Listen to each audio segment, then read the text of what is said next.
துவார்கதீஷ் temple பல புராணங்களை mention பண்ண ஒரு கோயில் தான் இது. இந்த கோயிலோட இன்னொரு பேர் பார்த்தீங்கன்னா ஜெகத் மந்திர். அண்ட் இந்த கோயிலோட மெயின் காடு யாருன்னா the eighth avatar of Vishnu, the great கிருஷ்ணர் தான்.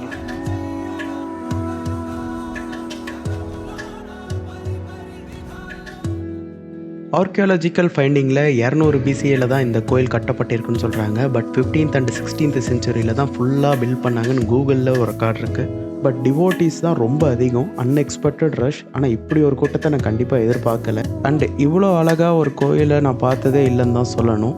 அண்ட் டைமிங் ஆஃப் த டெம்பிள்னு பார்த்தீங்கன்னா இங்கேயே துவார்கதீஷ் தர்ஷன் சொல்லிட்டு அவங்களே ஒரு சார்ட் வெளில விட்டுருக்காங்க. அந்த சார்ட்டில் பார்த்தீங்கன்னா மார்னிங், ஆஃப்டர்நூன் அண்ட் ஈவினிங்னு கம்ப்ளீட் தர்ஷனோட லிஸ்ட் இருக்குது. நீங்கள் துவார்கா வந்தீங்கன்னா இந்த டைமிங் உங்களுக்கு பர்ஃபெக்டாக யூஸ் ஆகும். And it another historical temple தான் சொல்லணும். அண்ட் இன்னொரு முக்கியமான விஷயம்னு பார்த்தீங்கன்னா இங்கே உள்ளார எலக்ட்ரானிக் ஐட்டம் எதுவுமே அலோடு கிடையாது. ஸோ நீங்கள் வந்தீங்கன்னா லாக்கரில் தான் வைக்கணும். நான் இந்த ரைடில் நான் மயிலாடுதுறை டு லே லடாக் போயிட்டுருக்கேன். இப்போ துவார்காவை பார்த்து முடிச்சுட்டு நான் பூஜ் கிளம்பிகிட்ருக்கேன். நீங்கள் துவார்கா வந்தீங்கன்னா கண்டிப்பாக துவார்கதீஷ் டெம்பிளை விசிட் பண்ணுங்கள். அண்ட் வாங்க வீடியோக்குள்ளே போவோம்.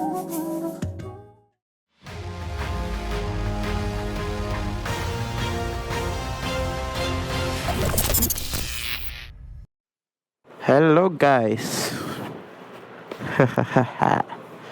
ஸோ இது நம்ம டே 22. இப்போ நம்ம எங்கே இருக்கோம்னு பார்த்தீங்கன்னா துவார்காவில் இருக்கோம். ஸோ இங்கே நான் ஸ்டே பண்ண பர்பஸ் என்னென்னா, சரி கோயில் போகலாம் அப்படின்னு யோசித்தேன். ஸோ ஆஃப்கோர்ஸ் டென்ட்டு போட்டால் கோயிலுக்கெலாம் போக முடியாது, திங்ஸ் வைக்கணும், நிறைய காம்ப்ளிகேட்டட் விஷயம் அது. ஸோ இந்த ரூம் பார்த்தீங்கன்னா 1000 rupees சொன்னாங்க. சின்னதாக இருந்தாலும் 2 பேருக்கு கரெக்டான ரூம் தான். 1000 rupees சொன்னாங்க. ஆனால் 800 தான் ஃபைனல் ப்ரைஸ். ஓரளவுக்கு ஓகே, நியர்பையில் தான் டெம்பிள் இருந்தது. ஸோ கோயிலை பார்த்தோம். கோயில் கொஞ்சம் சூப்பராகவே இருந்தது. கிட்டத்தட்ட 15th செஞ்சுரியில் கட்டினது. ஸோ அதை பற்றி நம்ம டீட்டெயில்டாக வண்டியில் போகும்போது பேசுவோம். இப்போ நம்ம இங்கேருந்து செக் அவுட் ஆகும். Thank you sir, thank you, bye bye bye. Hotel Pushpak, thank you, by.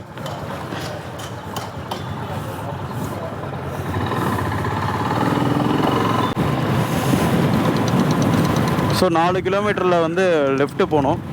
Left போனால் ஜம்நகர் அப்படின்னு சொல்லிட்டு ஒரு ஊர் வருது. ஜாம்நகர் வழியாக போயிட்டு அதுக்கப்புறம் ஆக்சுவலாக ஸ்ட்ரெயிட்டாக போனால் பூஜ் ஈஸியாக போயிடலாம். ஸ்ட்ரெயிட்டாக்கு வழி இல்லை. அதனால் நம்ம எப்படின்னா வந்த வழியிலே போயிட்டு அப்படியே சுற்றி வரோம். ஸ்ட்ரெயிட்டாக போனால் 100 கிலோமீட்டர் தான். அப்போ சுற்றி போகிறதுனால 400 கிலோமீட்டர், 401. ஸோ இப்படியே போயிட்டு இருந்தோம்னா ஒரு 7 மணிக்கு பூஜ் போயிடலாம் அப்படின்னு காட்டுது. மோஸ்ட் ஆஃப் ஆல் பூஜ் போயிடலாம் அப்படின்றதான் என் ஐடியாவும். ஸோ பார்ப்போம். ஸோ கோயிலை பற்றி சொல்லணுன்னா கோயில் அருமையாக இருந்ததுங்க. லைக் 15th செஞ்சுரியில் கட்டினது. அஃப்கோர்ஸ் செம்மையாக தான் இருக்கணும். ஸோ ஆர்கிடெக்ட் அந்த ஒர்க்லாம் பார்த்தீங்கன்னா அதை பேசிக்கிட்டே இருக்கலாம். பட் ரஷ் அதிகம், கூட்டம் அதிகமாக இருக்கும். ஸோ நான் போன டைமில் ஏதோ வேண்டுதல் நடந்துக்கிட்டு இருந்தது. அந்த வேண்டுதல்லாம் காட்டணுன்னு ஆசை தான் அஃப்கோர்ஸ். ஆனால் கோயில் உள்ளார எலக்ட்ரானிக் ஐட்டம்ஸ் எதுவுமே எடுத்துகிட்டு போகக்கூடாது. டியூ டு தார்கா ரோடு பங்கமாக இருந்தது, செம்மையாக இருந்தது. ஆனால் தார்கா டு பூஜ் நீங்களே பாருங்க, ஃபுல்லாக பள்ளம். எங்கே பார்த்தாலும் பள்ளமாக இருக்குது. இதில் தான் நிறைய ஏதாச்சும் ஃபால்ட்டு வரும். மோஸ்ட் ஆஃப் ஆல் இந்த போல்ட்டு கைண்டி விடுறது, வைப்ரேஷன் அதிகமாக இருக்க ப்ராப்ளம் அதிகமாக வரும். ஸோ நான் சொன்னதை வாபஸ் வாங்கிக்கிறேங்க.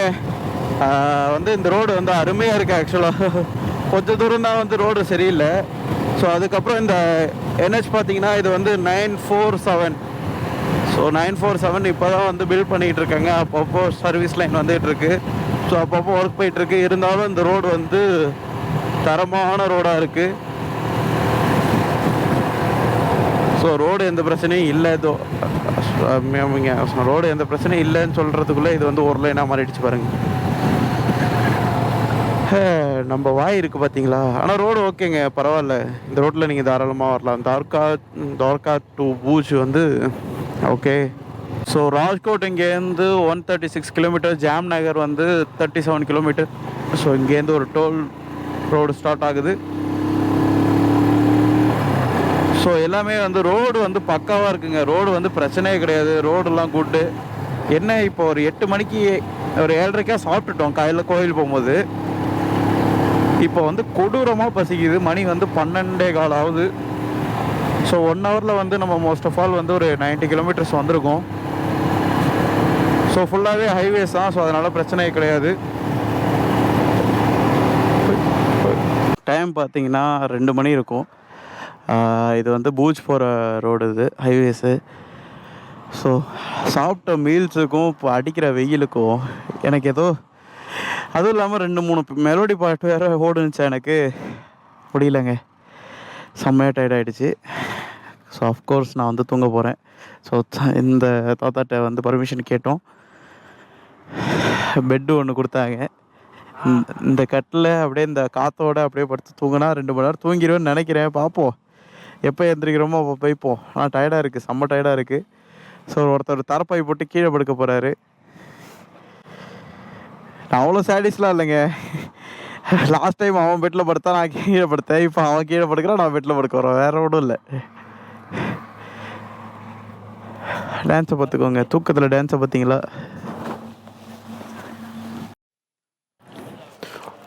ஸோ 20 நாளில் இன்றைக்கி தான் ஃபஸ்ட்டு நாள் படுத்து மதியானம் தூங்கினது. ஸோ அங்கே நிற்கிறானே கரெக்டாக அதுக்கிட்ட தான் படுத்து தூங்கினேன்.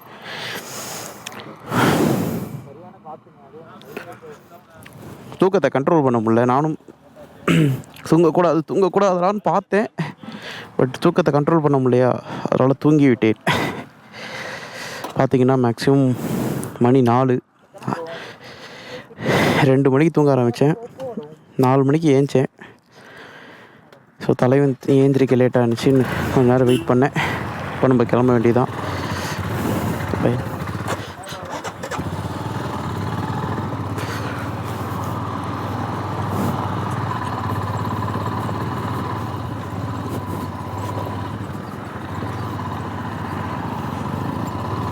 PRC Bhavan road. ஸோ 500 மீட்டரில் வந்து ஒரு லெஃப்ட்டு போகணுன்னு காட்டுது. BRC Bhavan road. அந்த ரோடு நல்லா இருக்குமானா வேறு தரல, செக் பண்ணுவோம். Okay Google. ஸோ நம்ம வந்து பக்கத்துலேயே இங்கே தான் காட்டுது. இந்த ரோடா?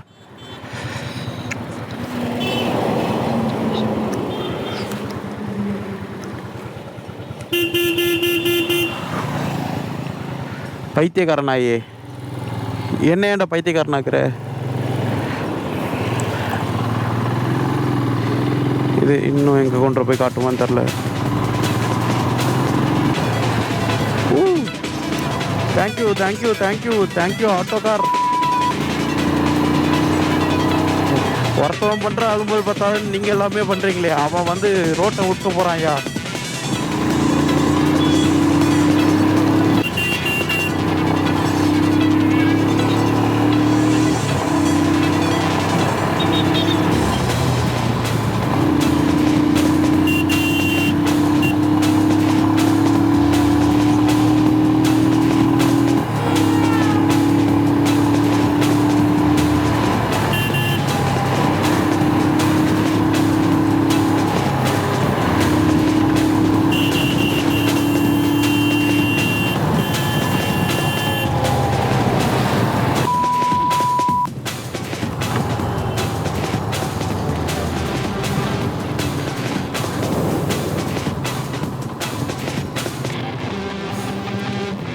ஒரு 4 ரைட்டு லெஃப்ட் ஒன்னால விட்டோம்டா.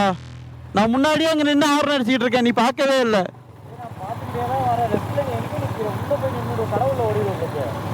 ரோட் வா, காட்டுது வா, இப்படி காட்டுது வா.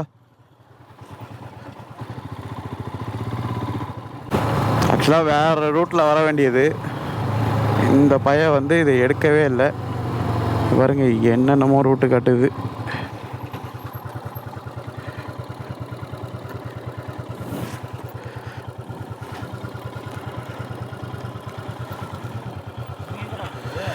இதில் போதுவா?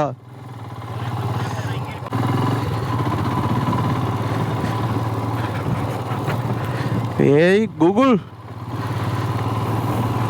கரெக்டாக எங்களை அழைச்சிட்டு போயிடுவியா? அதான் லைட்டாக கூகுளை வந்து நம்ம சோதித்து பார்த்தாலும் அது நம்மளை சோதித்து பார்க்குது. என்ன குளம் ஆறுலாம் வருது.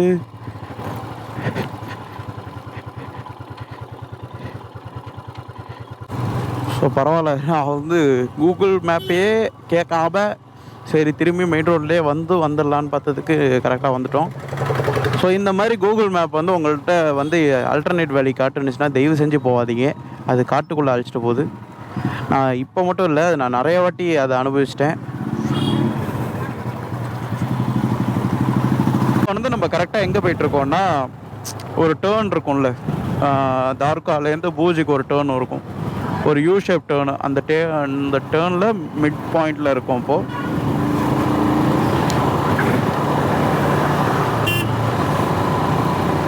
ஸோ அந்த மிட் பாயிண்ட்டை கம்ப்ளீட் பண்ணிட்டு திரும்பியும் இந்த சைடு பார்க்கும்போது சன்செட் வந்து நம்மளுக்கு ஸ்ட்ரைட்டாக தெரியும். ஸோ இப்போ பார்த்தீங்கன்னா சன்செட் இந்த சைடு இருக்குது. நம்ம அந்த 60 கிலோமீட்டர் கம்ப்ளீட் பண்ணிட்டு எப்போ அந்த ஸ்டேட் ஹைவேஸை பிடிக்கிறோமோ அப்போ வந்து நம்மளுக்கு நேராக சன்செட் இருக்கும். நேத்தி ஐ மீன் டார்க்கா போகும்போது எப்படி இருந்ததோ அதே மாதிரி.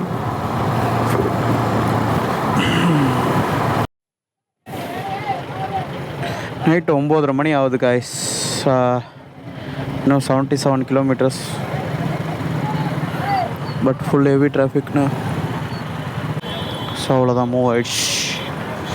ஸோ இதுக்கப்புறம் ப்ராப்ளம் இல்லைன்னு நினைக்கிறேன். மோஸ்ட் ஆஃப் ஆல் இதுக்கப்புறம் எந்த ப்ராப்ளம் கிடையாது, மூவ் ஆகிடுச்சு. ஸோ இதுக்கப்புறம் எது கார் அடிச்சுட்டு வரான்னு தான் தெரிய மாட்டேங்குது.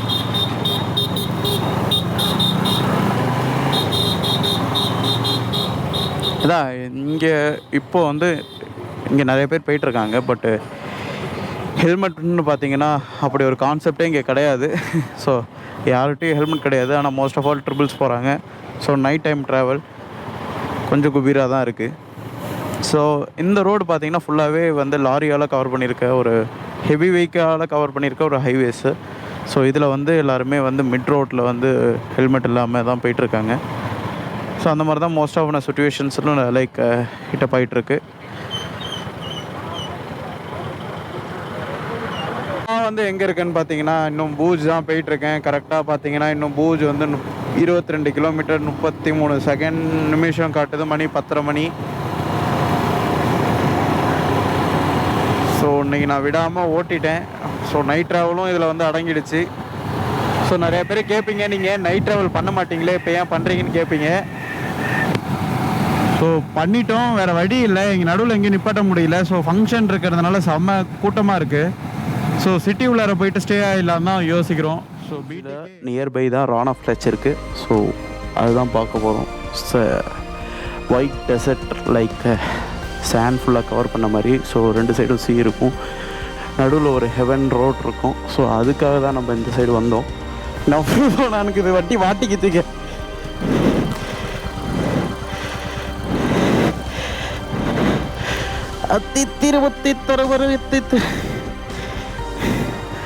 ஸோ இங்கே பாருங்க, இது என்ன ஏரியாவே தெரியாம வந்து நல்லா மாட்டிக்கிட்டோம். So one of the epic ஃபெயிலியர்னு சொல்லலாம் இந்த இவ்வளோ தூரம் வந்ததுக்கு.